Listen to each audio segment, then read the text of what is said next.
Work से related? नहीं sir, समझ आ गई थी। ठीक है, अच्छा इससे ना बस एक और एक छोटा सा सवाल करते हैं, फिर हम अगली चीज पे चलते हैं। वो क्या था? वर्क।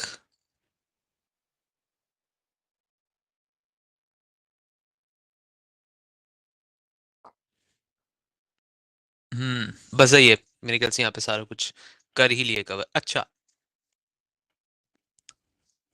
हम्म, नहीं, हाँ, आ गया सवाल याद, यस। यहाँ पे हमने क्या कहते हैं, सवाल ये किया था कि फॉर एग्जाम्पल यहाँ पे आपके पास 100 न्यूटन की फोर्स है, सही है, और 100 न्यूटन की फोर्स से आप धक्का देते हैं डब्बे को, 5 मीटर वो आगे चला जाता है, तो हम वर्क डन क्या कहते हैं कि इट इज कि आपने कितनी जान लगाई और कितनी देर तक या कितने डिस्टेंस आपने पुश किया। तो फोर्स इनटू डिस्टेंस इज के 100 × 5, दैट्स इट। तो product of force and the distance in which the force is moving. अच्छा, तो ये वर्क डन निकल आया। ये फोर्स लेकिन आपके पास 100 न्यूटन है कि अगर सिर्फ आप आगे पुश कर रहे हैं, लेकिन ऐसे भी तो होता है कि आपके पास कोई बैकवर्ड फोर्स होती है, राइट? ये जरूरी थोड़ी है कि सिर्फ 100 न्यूटन फोर्स लग रही है आगे की तरफ। ऐसे भी हो सकता है कि पीछे की तरफ कोई फोर्स हो, राइट? ऐसे हो सकता है ना, फ्रिक्शन भी हो सकती है, एयर रेजिस्टेंस भी हो सकता है कि जमीन जो है रफ हो, उसकी वजह से ज्यादा जोर लगाना पड़े। हो सकता है कि आगे से हवा आ रही हो बहुत तेज, तो डब्बा आगे आप पुश कर नहीं सकते। तो ऐसे थोड़ी होगा कि मैं इसको कह दूं कि यहाँ पे वर्क डन 500 जूल हुआ है। 500 जूल कैसे हो सकता है अगर आपके पास कोई बैकवर्ड फोर्स भी आ रही हो?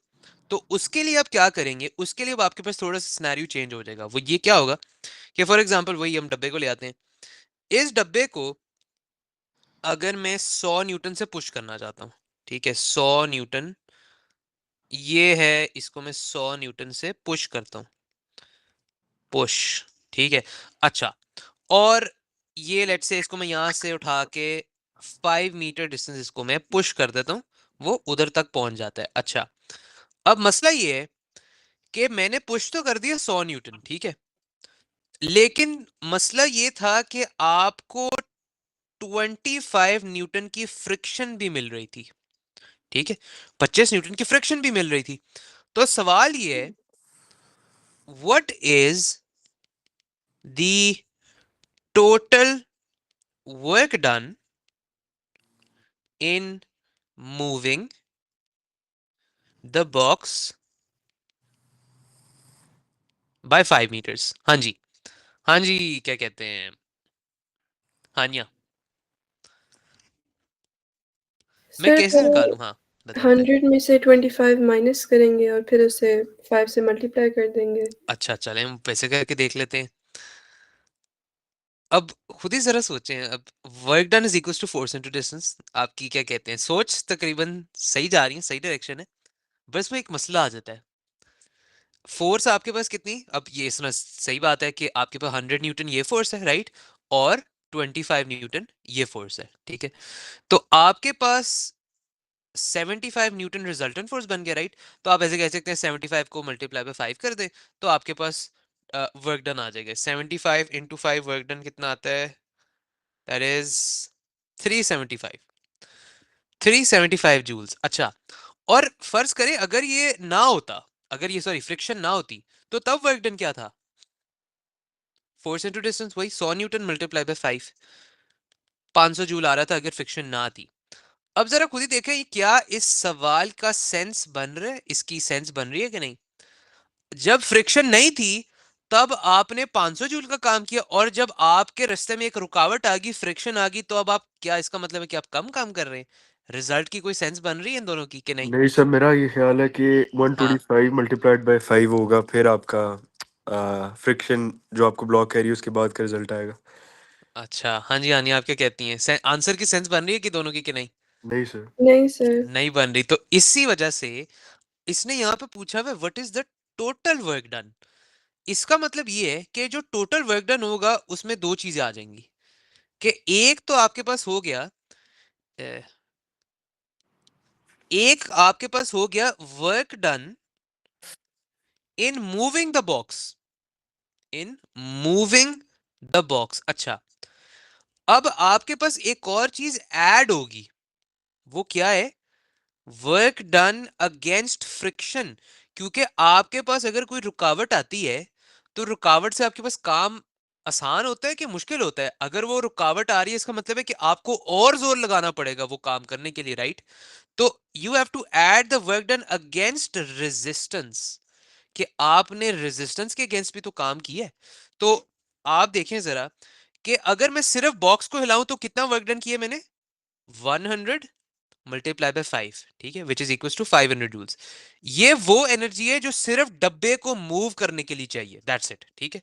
अच्छा, मतलब यहाँ पर ये इतना काम मैंने किया है एज इन सिर्फ बॉक्स को मूव करने में, ठीक है। ऐसा भी हो सकता था कि मैं इसको 10 मीटर ले जाऊं, मैं इसको 6 मीटर ले जाऊं, जितना मर्जी मेरा दिल करे मैं इसको आगे पुश कर सकता हूं। अच्छा, आगे, what is the work done against resistance? आपने रेजिस्टेंस के अगेंस्ट भी तो काम किया है कोई।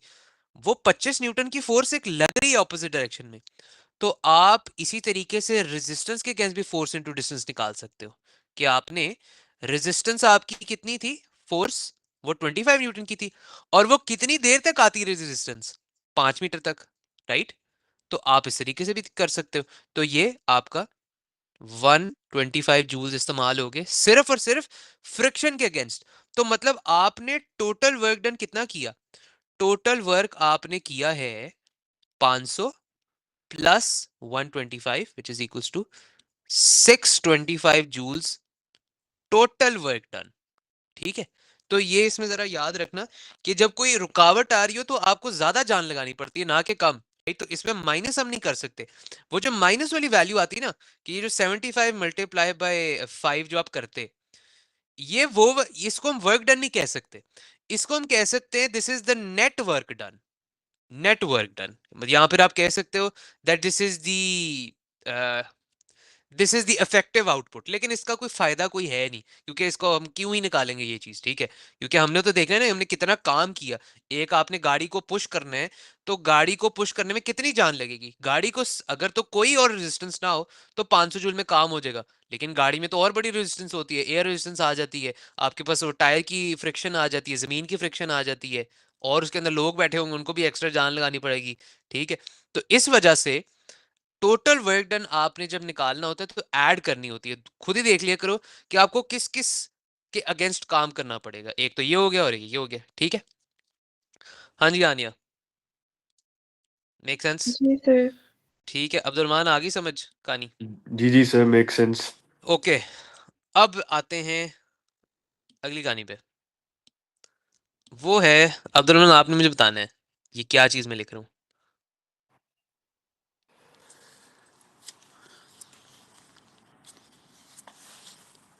हाँ जी, क्या कहते हैं ये? Law of conservation of energy. हाँ, क्या चीज है ये? पढ़ी होगी कहीं ना कहीं, कभी बचपन में सुनी ही होगी, law of conservation of energy. जी सर, सुनी तो है लेकिन अभी याद नहीं आ रही। एक सेकंड अच्छा, में। कॉन्जर्वेशन ऑफ एनर्जी, एनर्जी को पैदा कर सकते हैं कहीं जी से? सर, अच्छा, कर सकते हैं। और एनर्जी को खत्म कर सकते हैं कहीं से? डिस्ट्रॉय, पूरी तरह से, पूरी मतलब खत्म करते हैं हर जगह से? नहीं, बल्कि सर नहीं, क्रिएट भी नहीं कर सकते। क्रिएट भी नहीं कर सकते। एक काम कर सकते हैं, हम कन्वर्ट कर सकते हैं या ट्रांसफर कर सकते हैं या ट्रांसफॉर्म कर सकते हैं। एनर्जी ना तो आप खत्म कर सकते हो, ना तो आप बना सकते हो, जो सर मिली हुई है एनर्जी आप ना। मतलब हाँ, किसको कह रहे हैं? वो भी तो होता है कि वो जो एटीपी से हम प्रोड्यूस करते हैं, लेकिन वो तो किसे इलेक्ट्रिसिटी किसे होती है। किसे? वो जो सर क्या कहते हैं, एटीपी डैम्स होते हैं, जो एजीपी, पानी अच्छा अच्छा, पानी के थ्रू हाइड्रोइलेक्ट्रिक, हम। हाइड्रोइलेक्ट्रिक पावर जनरेशन की आप बात जी करें, जी हाँ। सर। वो उसमें ये इसके बाद जो है ना मैंने वही पढ़ाना है, जो पावर जनरेशन है वो इस चैप्टर का हिस्सा है। पावर जनरेशन कहाँ कहाँ से निकलती है आपकी, कौन सी उसकी सोर्सेज हैं, जो हाइड्रो इलेक्ट्रिक पावर है वो कैसे बनता है, कैसे चलता है, वो कैसे एनर्जी बनती है, मतलब आपने पानी के जरिए बिजली कैसे बना ली है, ये इसका मैकेनिज्म इसमें है हमारे सिलेबस में। अच्छा, वो भी एनर्जी कन्वर्ट हो रही होती है एक फॉर्म से दूसरे फॉर्म में, क्योंकि अभी वो क्या कहते हैं, वो कौन सा फॉर्म है अभी मैं वही बताने लगूं कि पानी गिरता है, पानी जब गिरता है वो अपने साथ ग्रेविटेशनल एनर्जी लेके आता है, वो ग्रेविटेशनल एनर्जी जो होती है वो फिर इलेक्ट्रिकल एनर्जी में कन्वर्ट होती है। वो किस, ये इसके बीच में क्या लिंक है जो जो इन दो चीजों को जोड़ता है, वो आपके मैग्नेटिज्म के चैप्टर से आता है, जिसको हम एसी जनरेटर भी कहते हैं। मतलब आपके पास जो घर में लगा होता है, किसी का लगा हो या देखा हो, वो जो जनरेटर होता है वो भी इसी प्रिंसिपल पे काम करता है कि वो समझो कि क्या करता है, वो पेट्रोल को इस्तेमाल करके इलेक्ट्रिकल एनर्जी बनाता है, और जो डैम वाली है वो पानी की ग्रेविटेशनल एनर्जी के जरिए करता है। ठीक है, वो भी सारी कहानी जो है ना हम करेंगे, डिटेल में करेंगे। अच्छा, law of conservation of energy ये कहता है कि energy can not be destroyed nor created.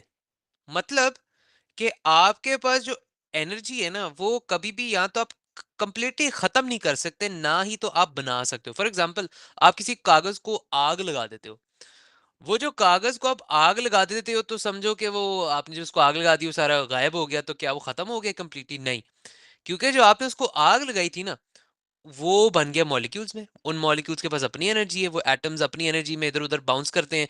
वो बाउंस करते हैं किसी और एटम की दीवार में जाके बजते हैं, फिर उसके बाद दीवार क्या कहते हैं, वो दूसरी दीवार से निकल के एनर्जी निकलती है कहीं और, कहीं ना कहीं जो है ना, वो हर जगह एनर्जी एक से दूसरे फॉर्म में कन्वर्ट हो रही होती है। बस बहुत सारे एटम्स हैं जो कि कहते हैं नाच रहे होते हैं, अपना बंगड़ा डाल रहे होते हैं हर टाइम, एक एटम से दूसरे एटम में चले जाते हैं, या फिर एक फॉर्म से दूसरे फॉर्म में चले जाते हैं। फॉर एग्जांपल, आप जैसे पेट्रोल को आग लगाते हो, तो पेट्रोल को जब आग लगाते हो तो आग निकलती है, तो आप उस पेट्रोल की एनर्जी को, जो उसके अंदर नेचुरल एनर्जी है, उसको इस्तेमाल करके अब हीट एनर्जी में कन्वर्ट कर रहे हो।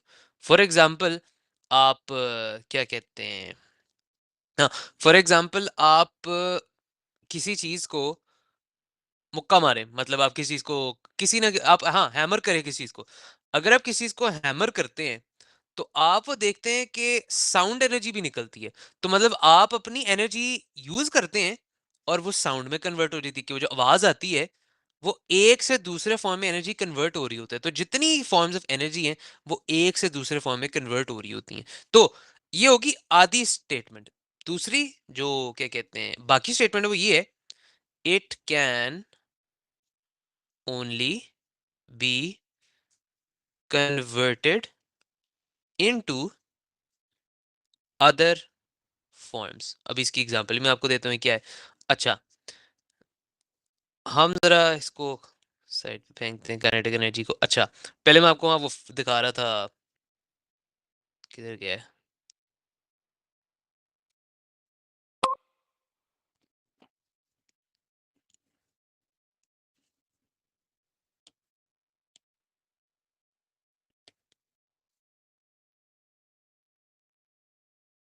इस वेबसाइट बड़ी अच्छी है, यहाँ पे आप हर तरह की एक एनिमेशन या सिमुलेशन देख सकते हैं।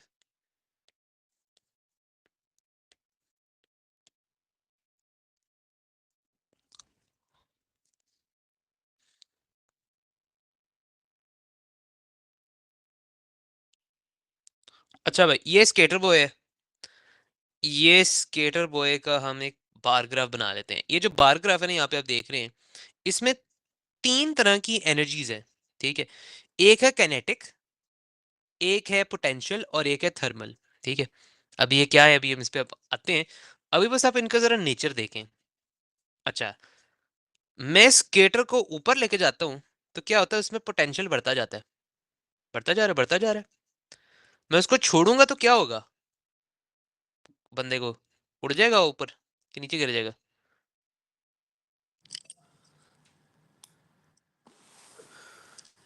वो देखे नीचे आ रहा है। मैं जैसे जैसे उसको ऊपर करता जा रहा हूँ उसका पोटेंशियल बढ़ता जा रहा है, क्योंकि जब मैंने उसको अपनी एनर्जी लगा के उसको पोटेंशियल दिया कि वो ऊपर चला जाए। सर वो और पोटेंशियल एनर्जी वो वापस हाँ, आने में यूज होगी। Exactly exactly। और वो जब मैं उसको छोड़ दूंगा, मैं इसको छोड़ने लगा हूं, मैं जैसे ही इसको छोड़ूंगा वो अपना पोटेंशियल वापस इस्तेमाल करके नीचे आ जाएगा, और वो काइनेटिक में भी कन्वर्ट हुई है। ये देखें, अभी मैंने उसको छोड़ा और वो देखना पोटेंशियल इस्तेमाल होकर काइनेटिक में कन्वर्ट हो रही होगी। ये देखें, और ये जो थर्मल का ये स्पाइक आया ना, वो मतलब आपकी कहाँ गई सारी पोटेंशियल एनर्जी, काइनेटिक एनर्जी?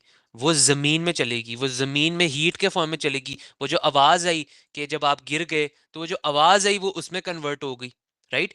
तो एनर्जी जो है ना एक फॉर्म से दूसरे फॉर्म में कन्वर्ट होती जाती। अच्छा, एक ये स्केटर, इसको जो है ना ये पैराबोला पे इसको चढ़ा देते हैं, ये इसका स्केट पार्क। इसको स्केट पार्क पे मैं अगर छोड़ दूं ना, ये भाई, इसको जरा स्लो कर लेते हैं।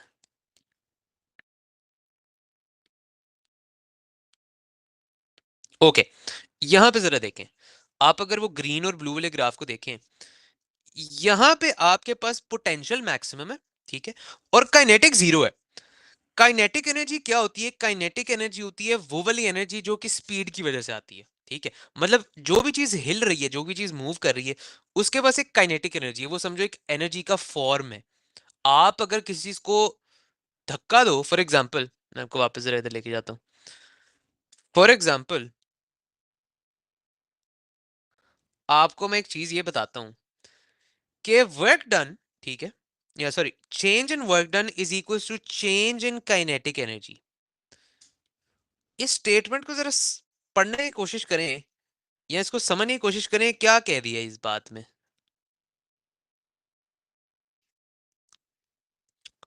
काइनेटिक एनर्जी क्या होती है? वो होती है energy due to speed. Statement ये लिखी हुई है कि change in work done is equal to change in kinetic energy. तो ये इसके पीछे क्या सेंस बनती है? हाँ जी हानिया, कुछ कह सकती हैं?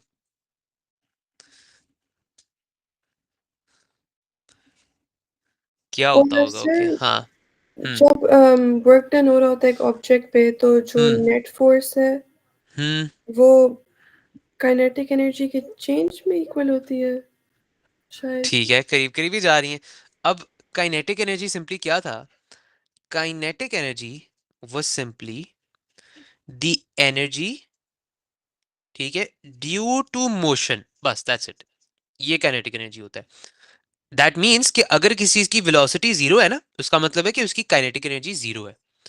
और काइनेटिक एनर्जी किस चीज पे डिपेंड करती है? हमने ये देखा कि kinetic energy is equal to 1/2 mv², where this is the mass of the object, ठीक है, this is the velocity squared, keep that in mind. और इसका यूनिट अगेन क्या होता है? यूनिट इसका जूल्स ही होता है, काइनेटिक एनर्जी का भी। By the way, work done का भी यूनिट जो होता है जूल्स ही होता है, क्योंकि work done is a form of energy. क्योंकि काम ही कर रहे हो, वो एनर्जी ही होती है। क्योंकि अभी आपको समझ आ जाएगी कि क्या कह रहा हूं। ये अब जरा देखें, अगर एक गाड़ी है, ठीक है, ये गाड़ी है, अच्छा, ये गाड़ी है कितने 1000 किलो की, ठीक है, और मैं कहता हूं कि वो जा रही है 50 मीटर पर सेकेंड की स्पीड से। तो मुझे बता सकते हैं उसकी काइनेटिक एनर्जी क्या है? कैलकुलेट करके बताएं। 1/2 mv²।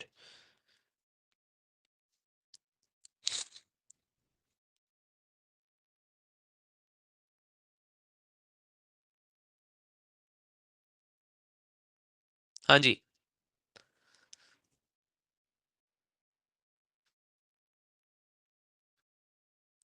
हाँ जी आनिया, है कैलकुलेटर? जी सर, मैं कर रही हूँ। 1/2 × 1000 मल्टीप्लाई बाय 50।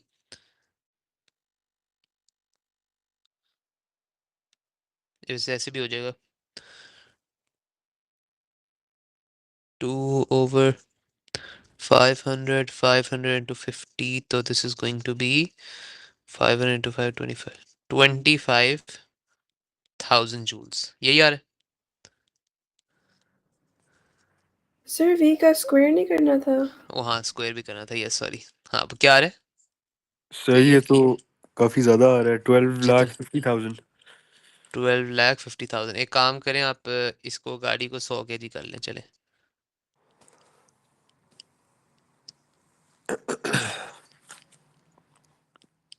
अब क्या आ रहा है? डिवाइड बाय 2 भी करना है। 125,000। 125,000 जूल्स, ठीक है। ये गाड़ी की एनर्जी थी। क्यों? ये एनर्जी है क्योंकि वो मूव कर रही है, उसकी वो एनर्जी आ रही है उसकी मूवमेंट से। लेकिन ये काइनेटिक एनर्जी कहाँ से आ रही है? ये कहाँ से पैदा हो गई है? मतलब काइनेटिक एनर्जी कैसे आ रही है? गाड़ी कैसे चल रही है? हाउ? कैसे आई है? How did we get kinetic energy? वो गाड़ी कैसे मूव कर रही है? किसी के कॉल करने पे? या तो उसे दुख था, वो कहीं जा रही है? कैसे चल रही है? किस चीज पे चलती है गाड़ी? सर उस पे पोटेंशियल एनर्जी पे। अच्छा ठीक है, पोटेंशियल कहाँ से है? सही कह रहे हैं। सर उसकी वेलोसिटी से। अच्छा ठीक है, ठीक है। मैं ये पूछ रहा हूँ गाड़ी कैसे चलती है?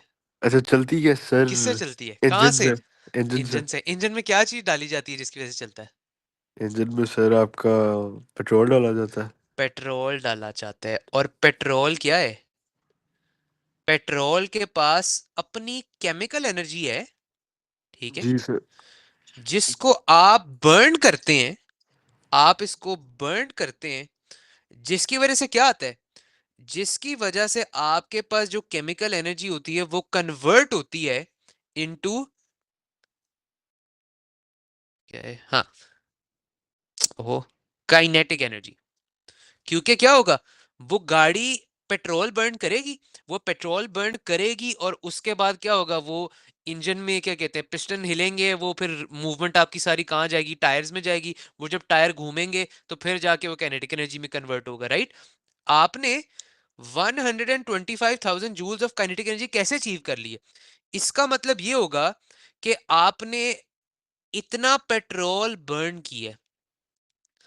जब तक आप इतना पेट्रोल बर्न नहीं करेंगे, आप ये एनर्जी कहां से लेके आएंगे? क्योंकि law of conservation of energy क्या था, कि आप एनर्जी को ना तो डिस्ट्रॉय कर सकते हैं ना तो क्रिएट कर सकते हैं, आप सिर्फ उसके दूसरे फॉर्म में कन्वर्ट कर सकते हैं। तो आपने पेट्रोल को बर्न करने की जो एनर्जी थी वो इस्तेमाल करके गाड़ी में निकाल ली। मतलब आपने एक तेल है उसको बर्न किया और आप पहुंच गए, क्या कहते हैं, कहीं से भी, ए से लेके बी तक, ठीक है। तो बेसिकली यही आपके पास law of conservation of energy है, कि अगर किसी चीज के पास एनर्जी है, वो किसी वजह से, वो कहीं ना कहीं से आई है, ठीक है। अब मैं एक और आपको मिसाल बताता हूँ इसकी। अगर आप ये चीज समझ आएंगे ना, तो आपका समझे कि वो जो फिजिक्स की बिल्डिंग है उसमें आपका पहला फ्लोर कंप्लीट हो जाएगा, न्यूटन लॉज का, उसका फोर्सेस का, वर्क पावर एनर्जी का, वो सारी चीजें ना, वो डॉट सब आप कनेक्ट कर पाएंगे आहिस्ता आहिस्ता। अच्छा, ये डब्बा है, ठीक है। मैंने दोबारा इस डब्बे को 100 न्यूटन से पुश किया, ठीक है। और लेट्स से कि इसको मैं 5 मीटर तक आगे लेके जाता हूं, ठीक है।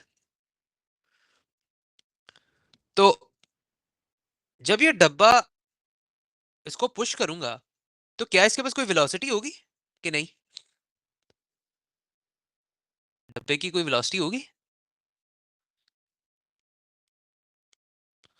कि नहीं? जी सर होगी। होगी। अच्छा, कैसे निकाल सकता हूं मैं?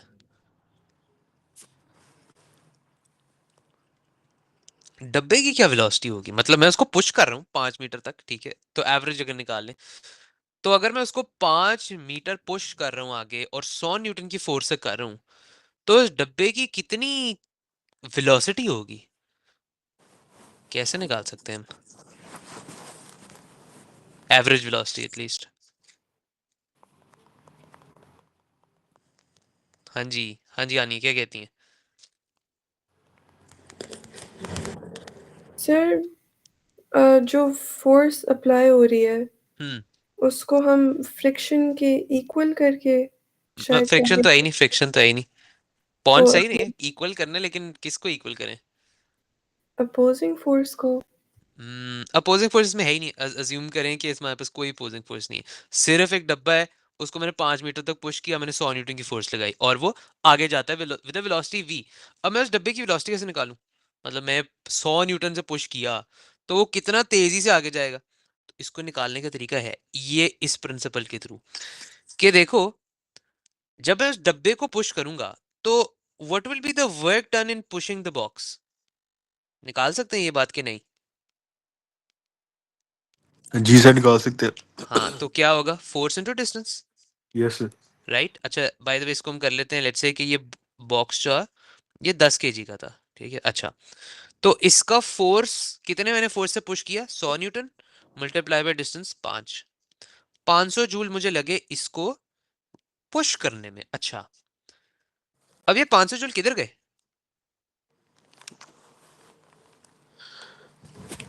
किधर गए ये? मैंने वर्क डन किया, आपने क्या कहते हैं खाना खाया, आपने खाना खाया उसके बाद आपने डब्बे को पुश किया, सर वो वो जो डब्बे को पुश किया आपने काम वर्क डन किया, वो जब वर्क डन किया वो हिला, तो वो किधर गई एनर्जी? ये 500 जूल किधर गए? सर पहले तो वो आप कह सकते हैं काइनेटिक एनर्जी वो उसने बॉक्स ने पकड़ी एग्जैक्टली, और उसने यूज्ड अप उस इन काइनेटिक एनर्जी। तो इसमें हम ये लिख सकते हैं कि the work done was used up in kinetic energy, कि आप वो जो वर्क डन कर रहे हैं वो आप उसको काइनेटिक में कन्वर्ट कर रहे हैं। ये इसका स्टेटमेंट का मतलब ये था कि change in work done is equal to change in kinetic energy, कि the work done is being used to stimulate kinetic energy, work is being done, ठीक है, टू कॉज मोशन, राइट। तो जो आप वर्क डन कर रहे हैं आप उसको काइनेटिक एनर्जी में कन्वर्ट कर रहे हैं, इसी वजह से तो मूवमेंट हो रही है। तो work done is equal to kinetic energy को अगर मैं इक्वेट करूं, वर्क डन किसके इक्वल होता है? Force multiply by distance. और काइनेटिक एनर्जी किसके इक्वल होता है? Half m v square, 1/2 mv square. मेरे पास सारी चीजें, क्या मैं इससे वेलोसिटी निकाल सकता हूँ? एवरेज वेलोसिटी निकलेगी ये तो। हाँ जी, मेक सेंस कि नहीं? निकाल सकते हैं अब। जी सर। फोर्स क्या है? 100 न्यूटन से पुश किया था और ये 5 मीटर तक पुश किया था। अच्छा, वी निकाल लें, तो आप इसको 2 को दूसरी साइड से मल्टीप्लाई कर दें। और मास क्या था डब्बे का? हमने कहा था कि मैंने 10 कह दिया इसको, तो डिवाइड बाय 10। तो इस चीज को अगर आप अंडर रूट कर लें तो आपको वेलोसिटी मिल जाएगी। अंडर रूट क्यों किए मैंने? क्योंकि अगर आपके पास ये क्या कहते हैं, this is, if this is equal to v squared, ये जो वैल्यू आएगी ये वी स्क्वायर्ड है, मुझे वी स्क्वायर्ड वाली वैल्यू नहीं चाहिए, मुझे वी चाहिए।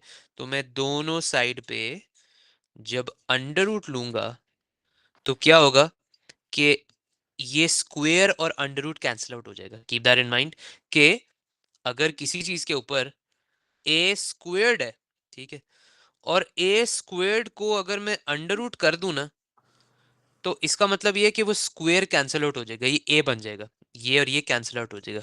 क्यों? क्योंकि ये जो अंडर रूट होता है ना, इसका मतलब बेसिकली ये होता है कि this is equal to the power of 1/2। मतलब एक होता है ना, जैसे एक होता है स्क्वायर होता है, एक होता है क्यूब होता है, जितनी मर्जी आपका दिल करता है पावर लगाते रहो। तो वो जो 1/2 पावर होती है ना, इसका मतलब ये होता है कि वो एक अंडर रूट लगा हुआ है। अंडर रूट लिखें या फिर पावर 1/2 लिखें, वो दोनों एक ही चीज है।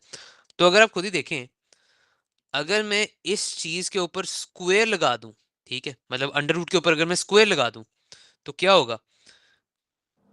इस चीज के ऊपर एक स्क्वायर लगा हुआ है, तो एक पावर के ऊपर एक और पावर लग रही हो तो वो मल्टीप्लाई होते हैं। तो ए 1/2 मल्टीप्लाई बाय 2, ये क्या हो गया? Cancel out. तो दैट मीन्स के पीछे सिर्फ ए रह गया। तो किसी भी चीज का स्क्वायर रूट लें अगर, तो स्क्वायर के ऊपर स्क्वायर रूट लेंगे तो वो कैंसिल आउट होके वापस ए बन जाएगा। ठीक है, तो खैर ये क्या आ रहा है? वेलोसिटी क्या आ रही है? 10 आ रही है सर।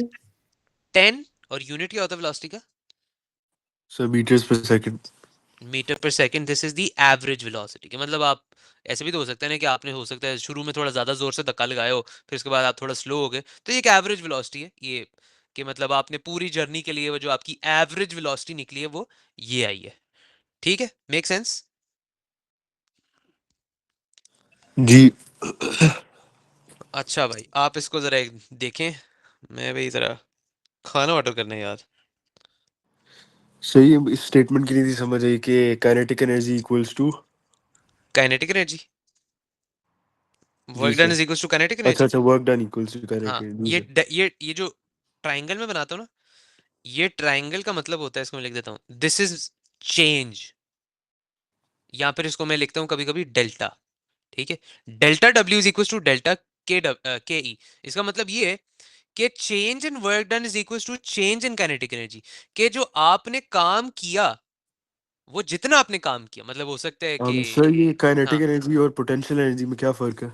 अभी वो मैं पोटेंशियल पे इसके बाद आऊंगा। अभी हमने सिर्फ वो कुछ। काइनेटिक एनर्जी को निकाल दिया कहानी से, हम्म, और अब हम पोटेंशियल पे भी आ जाएंगे, ठीक है। जी ठीक। ठीक है, तो काइनेटिक एनर्जी ये बस याद रखना कि जो वर्क डन आप करते हैं वो कहीं ना कहीं जाके तो ट्रांसलेट होता है, वो कहीं ना कहीं जाके तो कन्वर्ट होता है, वो एनर्जी एकदम गायब थोड़ी हो जाती है। ठीक है। अच्छा, मैं वही करने लगूं पिज्जा ऑर्डर, ताकि जब तक हम फ्री हो पिज्जा आ जाए। कौन सा वाला सर? यार ये जलाल सन्स का। अच्छा सर, आप किधर अच्छा, रहते हैं वैसे? फेस 6 ये इधर ही। अच्छा अच्छा अच्छा अच्छा, नाइस।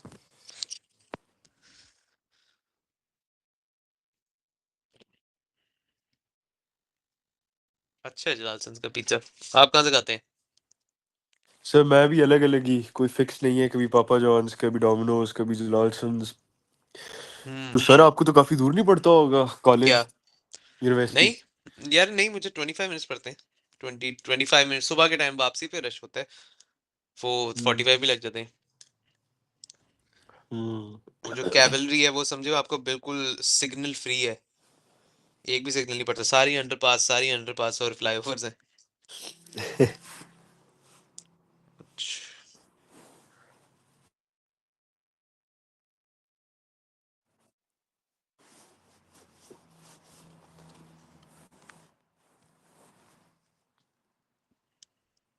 हाँ जी आनिया, समझ आ रही है? जी sir. Work done is equal to kinetic energy. ये बहुत दफा ये जो मैंने यहाँ पे कॉन्सेप्ट समझाया ना, समझे, आपकी आधी जो वर्क पावर एनर्जी के जितने टॉपिकल है ना, आपकी आधी चीजें यहीं पे हो गई हैं, कि अगर आपको ये बात समझ आ गई है। यही चीज होती है जरूरी वाली, वो वैसे तो वरना टीचर जो है ना भाई, ये फॉर्मूला, ये लो भाई फॉर्मूला मुंह पे मारो, ये इस्तेमाल जहाँ किया कर लेना, उसके पीछे लेकिन मीनिंग समझ आना चाहिए कि वो क्या रहा है भाई। Work done is equal to kinetic energy का मतलब क्या है, कि सारा कहाँ से आया है, ये सारा इस स्टेटमेंट से आया है, law of conservation of energy. अब एक काम करें, चैट जीपीटी से जाके पूछें ये कहाँ से आया है, where did this come from, किसने बनाया ये, किधर से निकाला गया ये।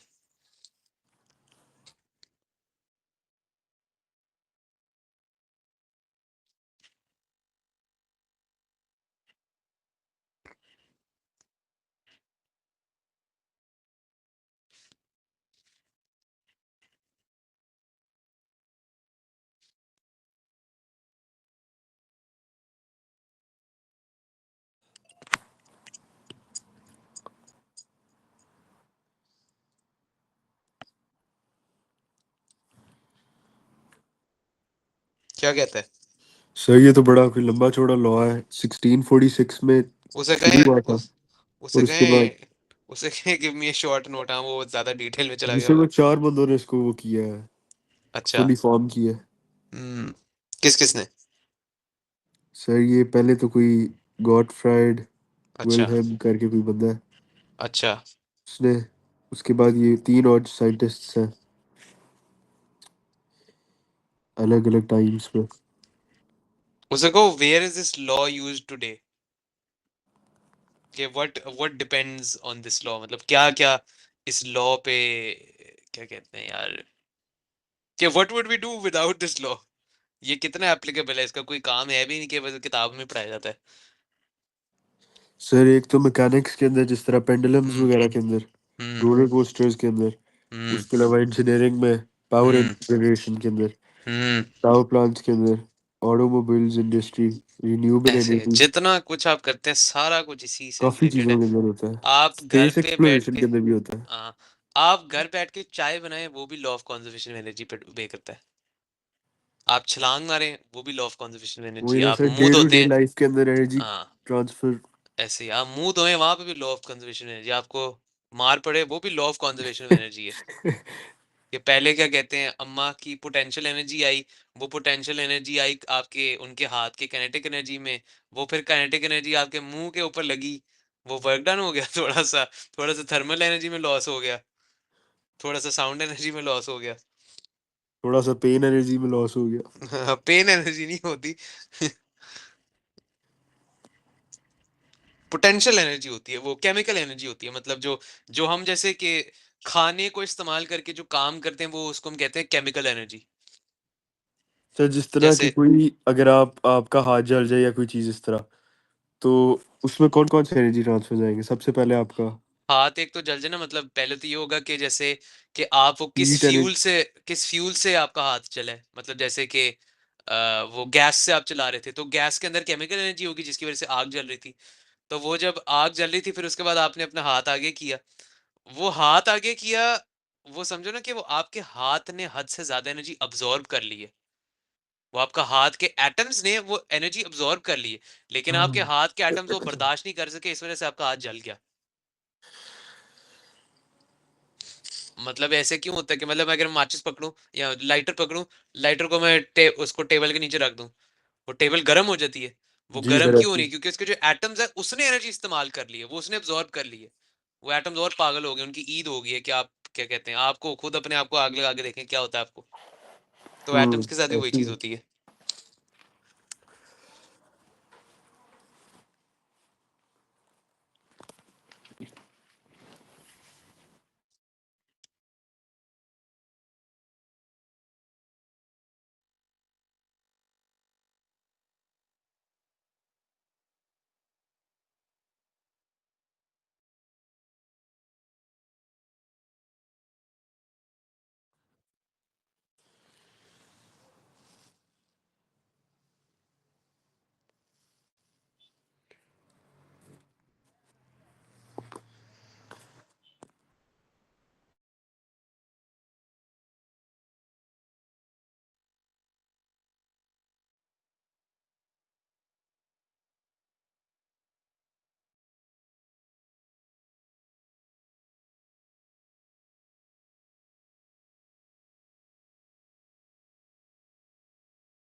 हाँ जी भाई, हो गया मेरा ऑर्डर।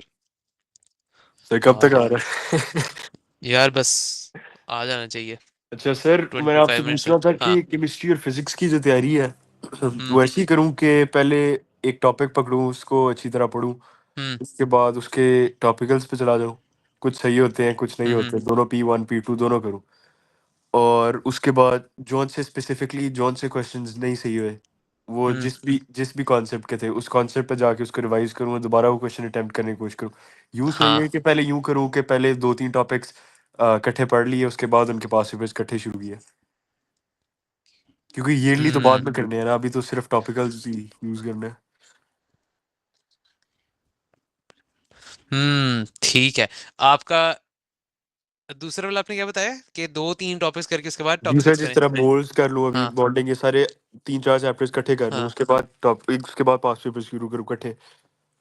नहीं नहीं, ये आप ये चैप्टर बाय चैप्टर ही कर लें। प्लान आपके वैसे इसमें दोनों ही बहुत अच्छे हैं, दोनों ही बहुत अच्छे हैं। आप वैसे कर लें या वैसे कर लें, काम सारा कहाँ पे? इम्प्लीमेंटेशन पे। प्लान आपके दोनों बड़े अच्छे हैं, आप वो कर लें वो कर लें। आपको ए स्टार से दुनिया का कोई भी क्या कहते हैं डोनाल्ड ट्रंप नहीं रोक सकता। अगर आप ये अटेम्प्ट कर लें, प्लान इम्प्लीमेंट कर लें, तो फिर आपका समझे कोई मसला नहीं होगा। वैसे कर लें वैसे कर लें, कोई फर्क नहीं पड़ेगा। जी से जो आपको सही इम्प्लीमेंटेशन लगता भी है शुरू वैसे कर कर लें। दी है कल से, अब बस अल्लाह सही है, करे। हाँ ठीक है, दैट्स ग्रेट। हानिया आप बताएं क्या कर रही हैं? सर अभी तो कल केमिस्ट्री का एटीपी है तो उसके पास पेपर्स कर रही हम्म। थी। अच्छा ठीक है ठीक है, एक सेकेंड।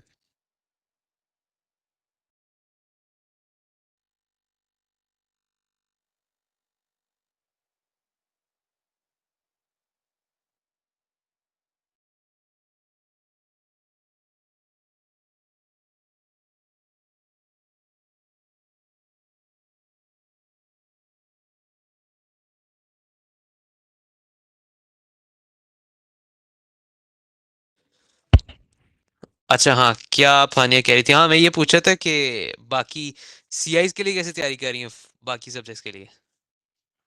सर टॉपिक वाइज ही, पहले टॉपिक फिर हम्म। कैटलॉग से और हम्म। टॉपिकल पास पेपर्स। ठीक है, कैटलॉग ईयरली कौन सा? आउटपुट में बुक करूँगी। वाला? नहीं सर, वो कोई है टॉपिकल पास पेपर्स, एक तो कैटलॉग है और एक एमएस बुक्स है, तो अच्छा, उन दोनों एमएस से। बुक्स वाला है, ठीक है। सारे सब्जेक्ट्स के लिए ऐसे करी हैं? जी। ठीक है। टॉपिकल्स।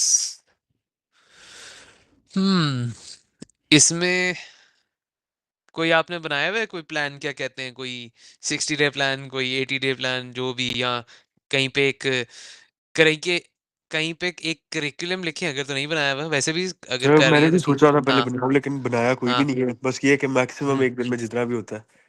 हाँ ठीक है, नहीं मतलब ऐसे नहीं कि एक एक दिन का पूरा एक प्लान बनाए, मतलब एक जगह ना सिलेबस लिख लें कि यार है क्या क्या, पहले सर पहले पता आप नहीं वो। क्यों इस तरह मुझे हाँ लगता है कि टाइम की शॉर्टेज है, मुझे डिप्रेशन होता है इस तरह। मैं देखता हूँ कि इतने इतने काम पड़ रहे हैं, क्योंकि मैंने तो अभी किसी सब्जेक्ट को भी नहीं हाँ। टच किया।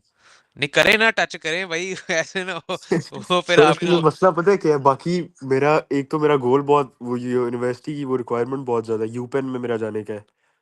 अच्छा हाँ। तो सर उधर की तो रिक्वायरमेंट ही आपको कम से कम कोई 7 8 स्टार्स तो मिनिमम है।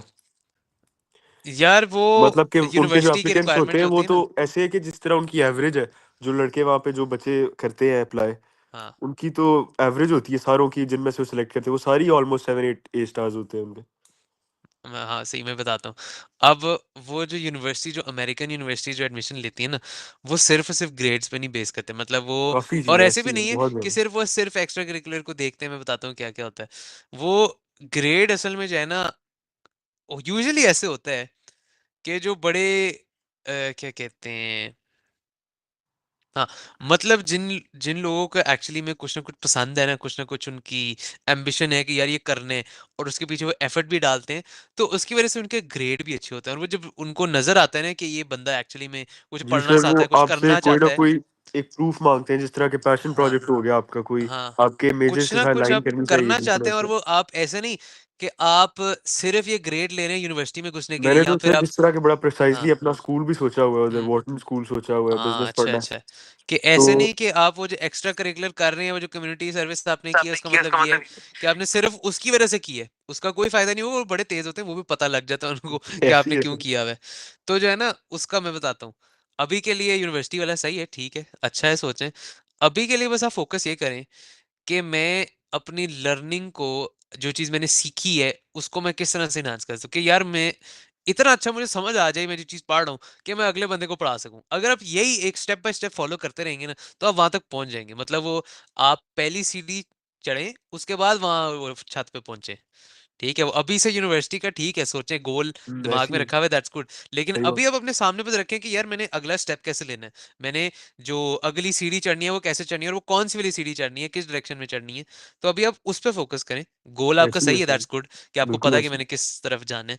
लेकिन अभी के लिए, अभी आप बस फोकस करें कि मैं एक एक स्टेप किस तरह से लूँ। वो एक एक स्टेप जो आपका छोटा स्टेप है, वो क्या है, कि आप पहले सिलेबस लिखें, जरा सामने देखें कि यार है क्या क्या, क्या मुझे आता है, क्या मुझे नहीं आता, किस पे मुझे मेहनत की ज्यादा जरूरत है। क्योंकि यही वाले काम करेंगे तो फिर वो यू पेन में पहुंचेंगे, क्योंकि अगर तो सर आप ऐसी वो है आखिरी 2 महीने क्योंकि एक पहले। तो सिटीजनशिप का शायद फायदा हो जाए, क्योंकि मेरी बहन है, उन्होंने अप्लाई किया है, उनका तो हो गया है ड्रेक्सल के अंदर। अच्छा ठीक है, हाँ वो तो अब ड्रेक्सल जा रही अच्छी है, है, उनका बहुत अच्छी शुरू है। हो रहा है ओके जनवरी के। ओके। ठीक है, सिटीजनशिप किस तरह से, मतलब उनकी वो स्टूडेंट वीजा पे हुई है कि सिटीजन है नहीं नहीं वो। सर, वहाँ पे बॉर्न हुए थे हम सारे। अच्छा वहाँ आप मेरे, अच्छा आपके मतलब, तो आपके पास तो वहाँ पासपोर्ट की भी होना चाहिए नेशनल, कि नहीं। जी सर वहाँ की है। अच्छा है आपके पास, सही सही सही, अमेरिका की। हाँ तो जी फिर सर। मेरे ख्याल से आपको जो ड्रेक्सल है उसमें फी भी आपको लोकल वाली पड़ी होगी कि नहीं, कि ड्रेक्सल इंटरनेशनल। में नहीं सर, हमें मेरे हाल लोकल वाली पड़ी थी, लोकल अच्छा, वाली। क्योंकि वैसे बाहर जितनी यूनिवर्सिटीज हैं, लोकल वाले ऐसी से है। अलग फी लेते हैं, इंटरनेशनल से अलग लेते हैं, जी इतना सर, फर्क हमारा है। हमें हाँ। काफ़ी स्कॉलरशिप उनको मिली थी, उनका वो जो स्पेशली जो फाफसा की थी, अच्छा उसमें अच्छा। आपकी काफ़ी एड होती है बड़ी तगड़ी, क्योंकि मेरी पैटर्नल साइड भी सारी वहाँ पे है, तो फिर हम्म। हमारा वहीं जाना बनता था।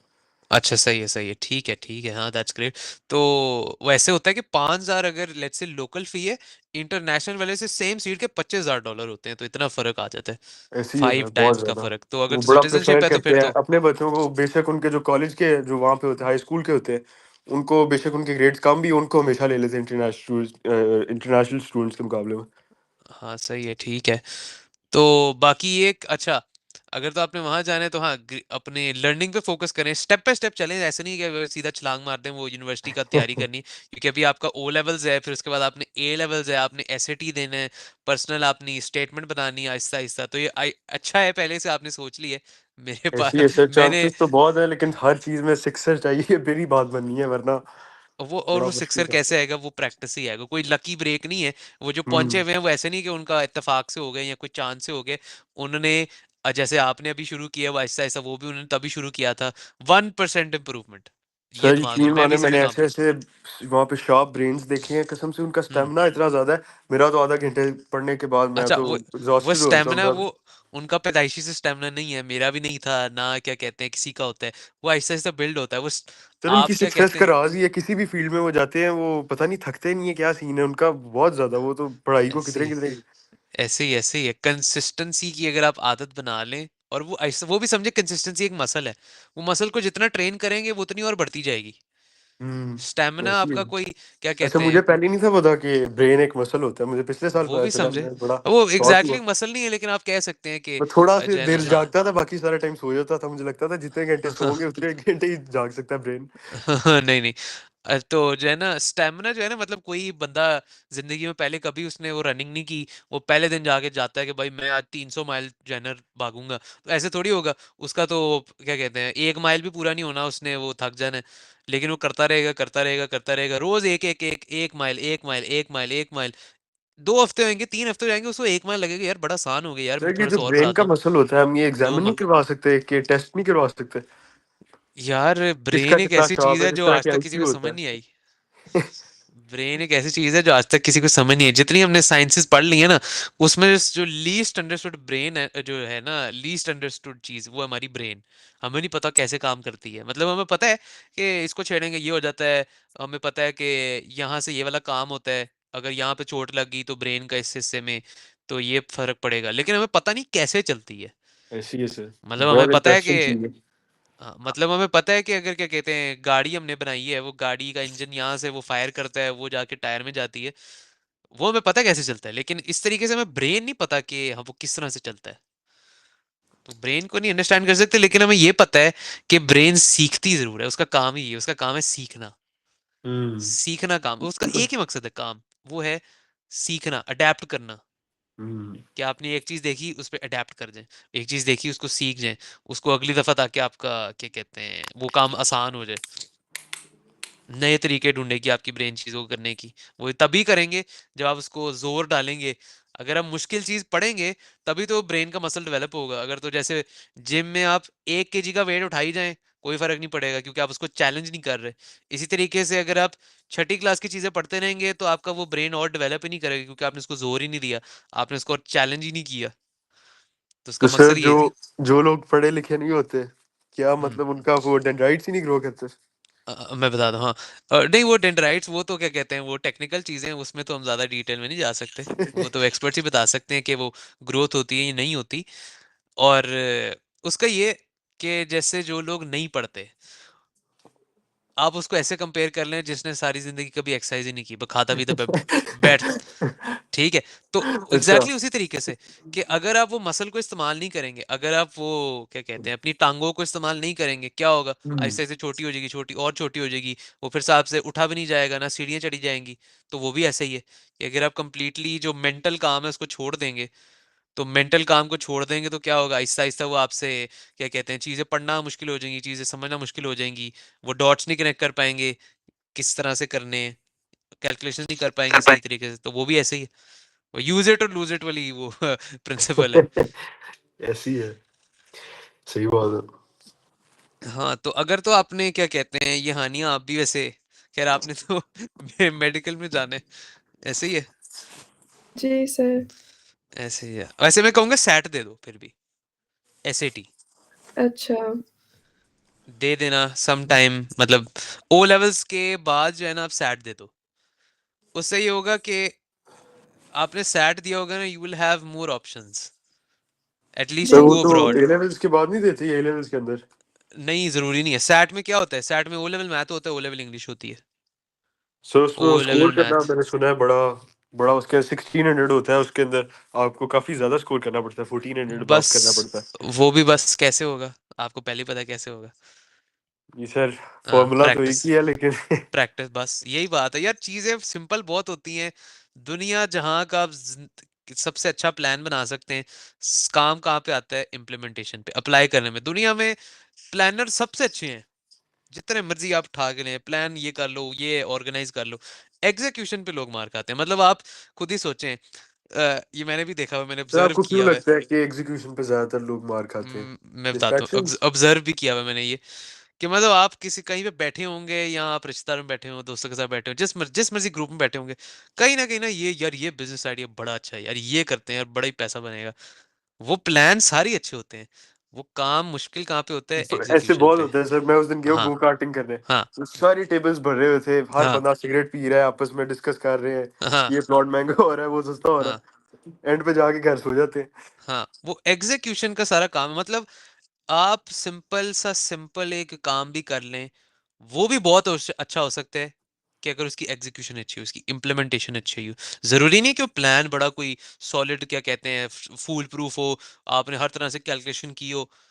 वो प्लान का कोई फायदा नहीं है जब तक आप इम्प्लीमेंट नहीं कर सकते। और अगर लेट्स से कोई एक प्लान है कि मैं सुबह जल्दी उठूंगा, प्लान इसमें कोई रॉकेट साइंस नहीं है, लेकिन अगर आप इम्प्लीमेंट कर लें, आप यकीन करें आपकी जिंदगी बदल जाएगी, कि मैं रोज इतने बजे उठा करूंगा 5 सेकंड के अंदर अंदर। है हम्म, इसमें कोई कोई रॉकेट आपका साइंस ब्रेन नहीं है। ड्रेन हो जाता है ऐसी है। हाँ, तो जो है ना, वो इम्प्लीमेंटेशन की सारी बात है, और वो इम्प्लीमेंटेशन कैसे होगी, वो भी आहिस्ता आहिस्ता 1% इम्प्रूवमेंट्स के साथ। ये बात दिमाग में आप उठा लें, 1% इम्प्रूवमेंट एवरी डे, अगर आप ये करते रहेंगे ना, तो यकीन करें 2 साल, 3 साल, 4 साल, 5 साल, आप 2 साल के अंदर ही जो है ना, आपको लोग पहचानेंगे नहीं, अगर आप ये काम करना शुरू कर दें। 1% इम्प्रूव, और आपसे लोग पूछेंगे कि यार ये आपको पता नहीं क्या कहते हैं, आप तो शायद पैदा ही ऐसे हुए हो, आपको तो बस तो बड़ा ज़हीन दिमाग है, आप बड़े टैलेंटेड हो, बड़े शार्प हो। तो और आप देखेंगे यार क्या बात कर रहे हो भाई, मैंने पता नहीं कितनी इस पे रोज रोज मेहनत की है, और फिर आप कह रहे हो कि ये कि यार काश मेरे पास तुम्हारी जैसी एनर्जी होती। तो वो सारी बात यहाँ पे 1% इम्प्रूवमेंट, और वो रोज, एवरी डे, हम्म, वो जिस मर्जी चीज में आप करना चाहते हैं। सही बात ठीक है, तो खैर, क्या टाइम तो हो गया मेरे ख्याल से, इसको हम बाकी फिर संडे को